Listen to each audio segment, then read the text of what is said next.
আজকে রান্না হচ্ছে বিট সিম আলু দিয়ে একসঙ্গে ভাজা। কড়াইটা গরম হয়ে গেছে, তো এখানে আমি দিয়ে দিয়েছি সর্ষের তেল। তো সর্ষের তেলটাও গরম হয়ে গেছে, তো এখানে দিচ্ছি কালো জিরে আর শুকনো লঙ্কা।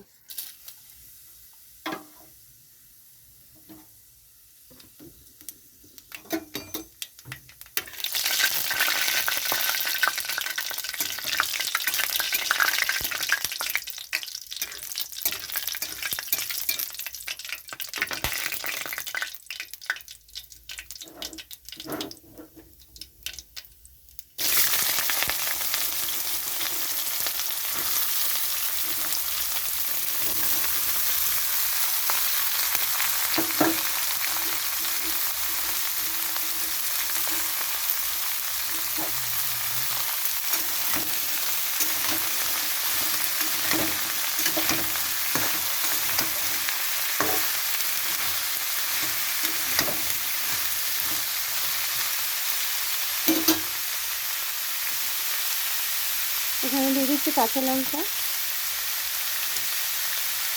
দিয়ে দিচ্ছি পরিমাণ মতো নুন, হলুদ গুঁড়ো,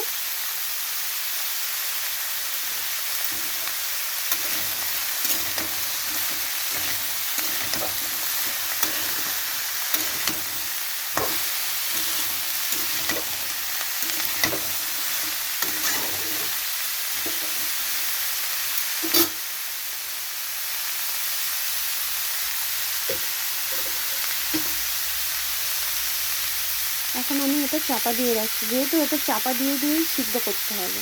মাঝে মাঝে একটু নাড়তে হবে চাপাটা খুলে।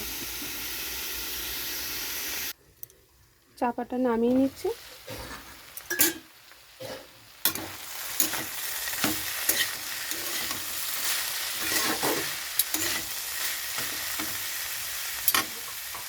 সিদ্ধ হয়ে গেছে।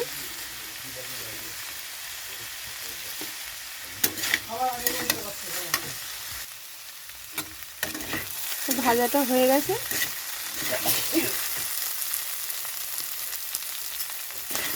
ভাজাটা হয়ে গেলে ভালো একটা গন্ধ ছাড়বে, তাহলে রান্না হয়ে গেছে। এখন নামিয়ে নিচ্ছি, হয়ে গেছে।